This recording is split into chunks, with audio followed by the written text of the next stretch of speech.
myself Vijay. Welcome you all once again in Biology at Fingertips with Vijay. तो जैसा हम लोग human brain के बारे में पढ़ रहे हैं, अलग अलग से एस्पेक्ट्स को डिस्कस कर रहे हैं, आज मैं आपके साथ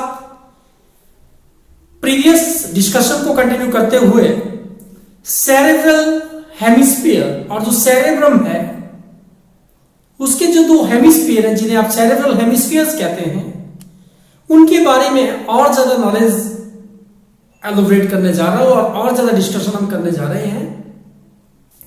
मैंने कहा था कि cerebral hemispheres they are divided into the 4 lobes. मैं आज आपको बताऊंगा कि हम यूजुअली 4 लोब्स कहते हैं, but the 5th lobe is also there जो विजिबल नहीं होती है, उसे इंसुला कहते हैं, अभी डिस्कशन में लाऊंगा। और the major 4 lobes are, one is frontal lobe, then parietal lobe, then ear के ऊपर टेम्पोरल लोब और बैक साइड पे occipital lobe. Frontal in this region, parietal in this region, occipital in this region जो ear के साथ साथ लगता हुआ रीजन है, और यहां बैक साइड पे ऑसिपिटल लोब है बेटा। Why this lobes are formed? Question है कि लोब्स क्यों बनती हैं? जो सेरेब्रल हेमिस्फीयर्स हैं, मैंने पहले भी कहा कि जो सेरेब्रल हेमिस्फीयर्स हैं उनका जो आउटर रीजन है वो ग्रे मैटर का बना होता है, फोल्डेड होता है। These folds are called gyrus or gyri, while the grooves between these gyrus, these are called the sulcus or sulci. मैं बोल रहा था कि जो आउटर रीजन है वो सेरेब्रल कॉर्टेक्स है, ये ग्रे मैटर का बना होता है। इसके अंदर का जो रीजन है, मैं ऐसे इसको ग्रे मैटर को शो कर देता हूं आपको, जो उसे इनर रीजन है that is cerebral medulla. It is made of white matter और उसमें माइलिनेटेड नर्व फाइबर्स होते हैं, माइलिनेटेड नर्व फाइबर्स होते हैं, बता चुका हूं आपको। और अंदर जो है वो क्या है? कैविटीज है। These cavities of the brain, they are also called ventricles. मैं आपको एक बात बताना चाहता हूं कि हम ventricles हमने हार्ट में पढ़ा था, हम अलग से डिस्कशन करेंगे ventricles पे, ओके? पर वो अंदर से खाली है, हमें पता हो कि उसके अंदर कैविटीज है, ब्रेन के अंदर भी कैविटीज है। तो इन लोब्स के अंदर भी कैविटीज होती हैं, आप याद रखें। और ये जो सेरेब्रल हेमिस्फीयर है, इसके आउटर पार्ट जिसको हमने कॉर्टेक्स कहा, ठीक है, इसमें वो सर्कस और सल्साई पाई जाती हैं जो ग्रूव्स हैं। क्लियर है? इतना तो पढ़ लिया था हमने। इन्हीं ग्रूव्स के कारण मैं आपको बता दूं, ये जो सर्कस और सल्साई हैं, जो ग्रूव्स हैं, they divide brains what? Cerebrum into 4 lobes। 5th one मैंने जैसे बोला वो इंसुला, वो दिखाई नहीं देती, इसलिए 4 lobes लेते हैं। और वन इज फ्रंटल जो मैंने बोला, उसके बाद parietal, then occipital above the ears, sorry on the back side, and temporal above ears. Clear है? तो अब हमें पता लग गया कि जो लोब्स बनती हैं वे ग्रूव्स के कारण वो बनती हैं। और हम इन लोब्स को क्यों डिस्कस करेंगे? लोब्स को इसलिए डिस्कस किया जाता है माय डियर फ्रेंड्स, क्योंकि ये जो लोब्स हैं इनमें कुछ स्पेशल एक्टिविटीज होती हैं, जो अलग अलग से लोब्स में जो न्यूरॉन्स हैं वे अलग अलग से एक्टिविटी करने के लिए उनकी खासियत होती है। और ये जो एक्टिविटीज करते हैं, जो स्पेशल जोन्स वहां पे रीजन्स पाए जाते हैं, उन्हें, ठीक है, एसोसिएशन एरियाज कहा जाता है। क्या कहा जाता है? Association areas. तो आज जो हमारी डिस्कशन का विषय रहेगा वो इन लोब्स के अंदर कौन कौन सी लोब्स है, मैंने बोला 4 लोब्स है, उन लोब्स के अंदर कौन कौन से एसोसिएशन एरियाज है, ये आज की डिस्कशन है. Let us see on your screen, there are the 4 lobes, frontal, parietal, occipital and temporal. जैसे मैंने बोला, देखिए जो फ्रंटल लोब है इसको पैराइटल लोब से, इस लोब से, फ्रंटल लोब को पैराइटल लोब से, ब्रेन के दोनों, इनके बीच में एक डिमार्केशन, एक सल्कस है, एक सल्साई है, जिसका नाम है कौन सा, it is called central sulcus. Which one is this, central sulcus. Central sulcus और sulci, it divide the frontal lobe from posterior, sorry frontal lobe from this parietal lobe. Frontal और पैराइटल को कौन सा डिमार्केट करेगा, कौन सा अलग करेगा, this is the central sulcus. Second, जो तो पैराइटल और ऑसिपिटल लोब है, ये पैराइटल लोब है, ये ऑसिपिटल लोब है, इनके बीच में जो फिशर है, जो ग्रूव है, उसको आप क्या कहेंगे, parieto occipital fissure. Okay, parieto occipital fissure my dear friends. और इसके साथ wait for a minute, can you wait for a minute.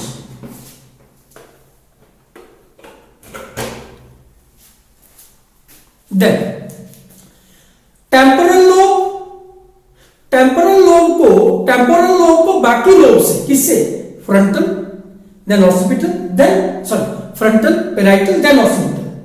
ध्यान से देखें, ये ईयर के ऊपर आपका जो ब्रेन का अंदर जो लोब होगा वो टेम्पोरल लोब होगा, वो यहां फ्रंटल लोब से जुड़ेगा, या पैराइटल से जुड़ेगा, और पीछे ऑसिपिटल लोब से जुड़ेगा. इनको जो सेपरेट कर रहा है फिशर, उसका नाम है लेटरल सल्कस या लेटरल फिशर, और it is also known as the Sylvian fissure. तो सेंट्रल फिशर, सिल्वियन फिशर और the parieto occipital fissure, these are the major fissures which divide the cerebrum or cerebral hemispheres or the cerebrum into the 4 lobes. So there are 4 lobes and 5th lobe which is called insula. मैं आपको बता दूं, जो 5th lobe है बेटा, that is called insula. आप देख सकते हैं, आपकी स्क्रीन पे डिस्क्रिप्शन है, उसमें जो लास्ट में लिखा गया है that is insula. It is the hidden from the view, ये दिखाई नहीं देती है. Now these are the various lobes with the fissures name. Now very important, जो मैंने बोला कि एसोसिएशन एरियाज होते हैं सेरेब्रल कॉर्टेक्स में है और सेरेब्रल लोब्स में एसोसिएशन एरियाज होते हैं. और मैंने कहा कि these are the in the cerebral, what are the association area का मैं आपसे बात करूं, क्योंकि ब्रेन का क्या काम है, ब्रेन में जो न्यूरॉन्स हैं वे या तो सेंसरी होते हैं नेचर में, सेंसरी जो स्टिमुलस को परसीव करते हैं, रिसीव करते हैं, उसको स्टडी करते हैं, उसके बाद उसको इंटरप्रेट करके जो न्यूरॉन्स इफेक्टर ऑर्गन पे भेजते हैं उन्हें मोटर कहते हैं. और कुछ एक जो होते हैं वे मिक्स्ड इन नेचर होते हैं, they are neither sensory nor they are motor in nature. So these regions which perform certain complex functions, these are called the association area. So the cerebral cortex contains motor areas, sensory areas and large regions that are neither clearly sensory nor motor in function. These are called the association areas. These association areas, they are responsible for complex functions like intersensory association, memory and communication. मैं बोल रहा हूं ना कि वो या तो sensory का वर्क करेंगे, या तो परसीव करेंगे, उसको स्टडी करेंगे, फिर उसको इफेक्टर ऑर्गन पे मोटर न्यूरॉन्स के द्वारा भेजेंगे, या वो मिक्स्ड इन नेचर है, दोनों ही काम वो कर लेते हैं. ऐसे ये स्पेशल जो या कॉम्प्लेक्स फंक्शन करने वाले जो एरियाज हैं, इन्हें क्या कहा जाता है, एसोसिएशन एरियाज कहा जाता है. My dear friends, the different lobes have the different association areas. आप इस पिक्चर में देख रहे हैं, मैं अलग अलग पिक्चर से आपको क्लियर कराना चाहूंगा कि कौन कौन से एसोसिएशन एरिया कौन कौन सी लोब्स में पाए जाते हैं. मैंने पहले भी कहा कि जो लोब्स हैं उनमें स्पेशल एक्टिविटीज के लिए स्पेशल न्यूरॉन्स होते हैं, स्पेशल एरियाज होते हैं, जिससे वो अलग अलग से काम करते हैं. आप देख पा रहे हैं, frontal lobe is there, parietal lobe is there, temporal lobe is there, occipital lobe is there. मैं अभी तक यहाँ पे 2 रीजन की आपके बात करूंगा, 2 एसोसिएशन एरियाज में बात करूंगा. कई बार नीट में आपसे पूछा जाता है, one is Broca's area. Broca's area, it is present in the frontal lobe. देख रहे हैं आप अपने पिक्चर में, स्क्रीन पे आपके पास है. Broca area is the motor speech area. ये जो आप सोचते हैं, जो आप सोच रहे हैं और उनको आप शब्दों में बदल रहे हैं, how your thoughts they are converted into the speech और द वर्ड्स। आपके जो थॉट्स हैं, जो विचार हैं, वो कैसे शब्दों में, कैसे स्पीच में कन्वर्ट होते हैं, इसके लिए जो एरिया रिस्पॉन्सिबल है बेटा, that is the Broca's area and it is very important, it is present in the frontal area lobe. One more, आप देखिए जहां पे पैराइटल लोब और ऑसिपिटल लोब और टेम्पोरल लोब जहां पे कॉन्फ्लुएंस पॉइंट है, जहां पे मिलती हैं, वहां पे एक और एरिया है जिसका नाम है वर्निक एरिया, और वर्निक्स एरिया जिसे कहा जाता है। Wernicke area is nothing my dear friend, it is the confluence of the various और डिफरेंट सेंसरी इंटरप्रेटिव एरियाज। अलग अलग से जो सेंसरी इंटरप्रिटेशन के जो एरियाज हैं, वो इस Confluence point of three lobes, जो तीन लोब्स कौन सी, पैराइटल, टेम्पोरल और ऑसिपिटल, जहां पे लगभग मिल रही है, उनका कॉन्फ्लुएंस पॉइंट है, मिलने का जो रीजन है, उसमें जो एक एरिया है वो वर्निक्स एरिया कहलाता है। Then see in the next screen, in the frontal lobe, it is concerned with the attention, planning, decision making, speech and the movement area, movement functions. तो फ्रंटल लोब में जो कार्य है, जो आप प्लानिंग करते हैं किसी चीज की, वो एसोसिएशन एरिया, जो प्लानिंग का एसोसिएशन एरिया है, वो कौन सी लोब में है, फ्रंटल लोब में है। डिसीजन मेकिंग, आप किसी चीज का निर्णय करते हैं, कहां से हो रहा है, फ्रंटल लोब से हो रहा है, उसका एसोसिएशन एरिया फ्रंटल लोब में है। Then parietal lobe, somebody is touching you, you are feeling it, somebody is, है ना, touching you, तो टच का जो एसोसिएशन एरिया वो कहां है, पैरेटल लोब में है। You can see vision, very important, मैं आपको बता रहा हूं, विजन ऑसिपिटल लोब में, याद रखें, जो विजन का जो मेजर वर्क है देखने का, वो कहां है, ऑसिपिटल लोब में। कई बार आपने सुना होगा कि वो गिरा और बैक साइड से नीचे गिरा, उसके बैक साइड ऑफ द जो हेड है उसमें चोट लगी और उसकी जो है वो नजरें चली गई, तो वो विजन के लिए occipital lobe. Then see temporal lobe, the very important, memory processing is the work, your emotions, ये जो आपकी इमोशंस हैं, ये भी कहां से कंट्रोल होते हैं, टेम्पोरल लोब से। देन यू कैन सी, ये तो मैंने लोब्स बात की सेरेब्रल की, सेरेब्रल लोब्स की मैं बात कर रहा हूं, जो एसोसिएशन एरियाज है, पर मैं इसके साथ साथ आपको थोड़ा सा सेरेबेलम और पॉन्स वेरुलाई का यहां पे बता दूं। सेरेबेलम में भी कुछ एक एसोसिएशन एरियाज है, जैसे मूवमेंट एंड कोऑर्डिनेशन, मूवमेंट और कोऑर्डिनेशन जो है वो सेरेबेलम के द्वारा कंट्रोल किया जाता है। इसके साथ आप देखें पॉन्स में लिखा है pons varolii, this is very important. Breathing, ये जो आप इंस्पायरेशन और एक्सपायरेशन करते हैं, जो सांस हम लेते हैं, इसका कंट्रोल कहां से बेटा, pons varolii. Very important, heart rate, heart rate is concern with pons varolii and the medulla oblongata. ये बात की डिस्कशन आपके साथ में करूंगा। तो these are the association areas, these are present in the cerebral lobes. Other aspect के रूप में अगर मैं डिस्कस करूं तो you will see, frontal lobe में आपके पास प्रॉब्लम सॉल्विंग, जो आपकी प्रॉब्लम सॉल्विंग, जो आपकी कैपेसिटी है, जो क्रिएटिविटी आपके पास है, जो थिंकिंग आपकी है, जो आपकी पर्सनालिटी है, ये सारा का सारा जो है वो इसके जो एसोसिएशन एरियाज हैं वो कहां से कंट्रोल है, जो एसोसिएशन एरियाज है, these are present in the frontal lobe. Why, parietal lobe में कुछ एक विजुअल फंक्शन, जैसे रीडिंग, आप पढ़ रहे हैं तो उस टाइम कौन सा एसोसिएशन एरिया वर्क कर रहा है, this is the parietal lobe. Then understanding language, आप मेरी बात को समझ पा रहे हैं, किसी हिंदी को जान पा रहे हैं, इंग्लिश को जान पा रहे हैं, आप तमिल को समझ पा रहे हैं, ये जो लैंग्वेज जो लोग ज्यादा सीख पाते हैं, उनके जो पैराइटल लोब में जो एसोसिएशन एरियाज हैं, they are working more. Then occipital lobe, मैंने बोला very important is the vision. Vision का जो मोटर एस्पेक्ट है, the motor aspect of the vision, it is present in the occipital lobe. Then temporal lobe, आपकी याददाश्त, बोलते हैं ना जोर का झटका लगा धीरे से, जोर का झटका जो लगता है बोलते हैं याददाश्त चली गई, कौन सी लोब डिस्टर्ब हुई है, कौन से एसोसिएशन एरिया डिस्टर्ब हुए हैं, this is the temporal lobe. Brain stem तो पॉन्स वेरुलाई और मेडुला ऑब्लोंगेटा को ब्रेन स्टेम कहा जाता है।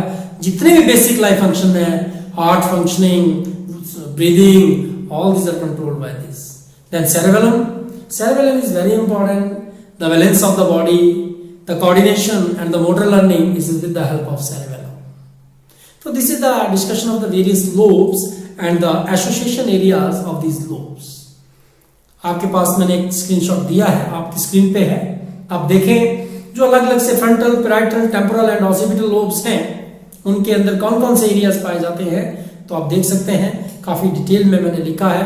Frontal lobes have the Broca's area. Creative ideas जो आपके हैं वो क्रिएटिविटी मैंने कहा यहीं से है। Parietal lobes is concern with you know the gustatory area, sense of taste. This is very important. Gustatory word is for the taste, जो टेस्ट की बात आप कर रहे हैं। Sensory speech areas are also there. Then see temporal lobe, olfactory area, ये जो smelling power है ना आपकी, स्मेलिंग पावर आप अगर स्क्रीन पे देखें, यहां पे आप देखें स्मेल इज देयर, ओके।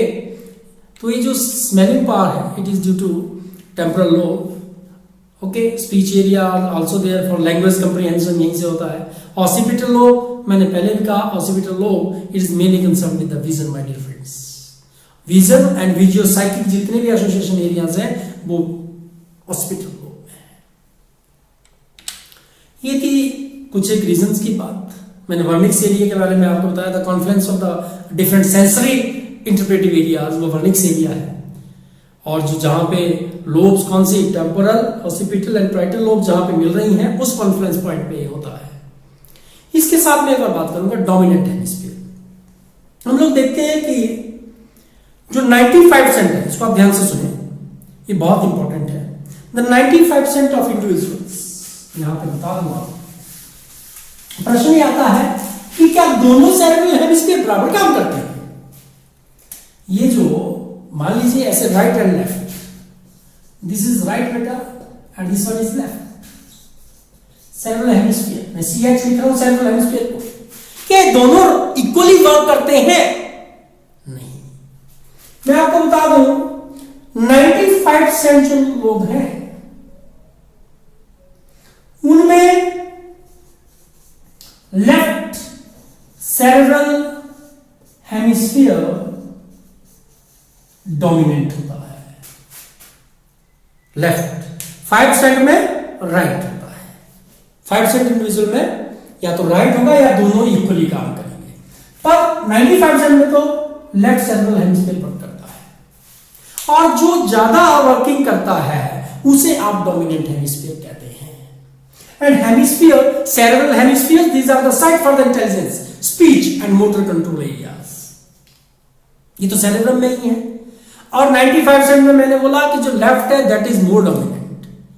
ऐसे लोगों में, in such persons, the left posterior temporal lobe is larger than the right one. याद रखें आप उसको, कौन सी, the left posterior temporal lobe बड़ा है थोड़ा, वो जो लेफ्ट पोस्टीरियर टेम्पोरल लोब होती है, ऐसे आदमी में, ऐसे व्यक्तियों में 95% लोगों में वो बड़ी होती है राइट की अपेक्षा। और वो वर्ड से issue, so that the right side begins to used to a greater extent from the start. इसलिए बचपन से ही, वर्ड से ही वो ज्यादा उसका यूज होना शुरू हो जाता है और इसे कहते हैं dominant hemisphere. So in the 95% left cerebral hemisphere is dominant, in the 5% the right cerebral hemisphere is dominant, और it is either working equally. Clear है? So this is the discussion of the cerebral hemisphere lobes and the association areas present in the cerebral hemisphere. Meet with you in the next lecture, in the next discussion with more information about the brain. Till then, bye to all. Kindly subscribe my YouTube channel Biology at Fingertips with Vijay for more new videos and more new discussions, and press the bell icon for the newer notification. Thank you.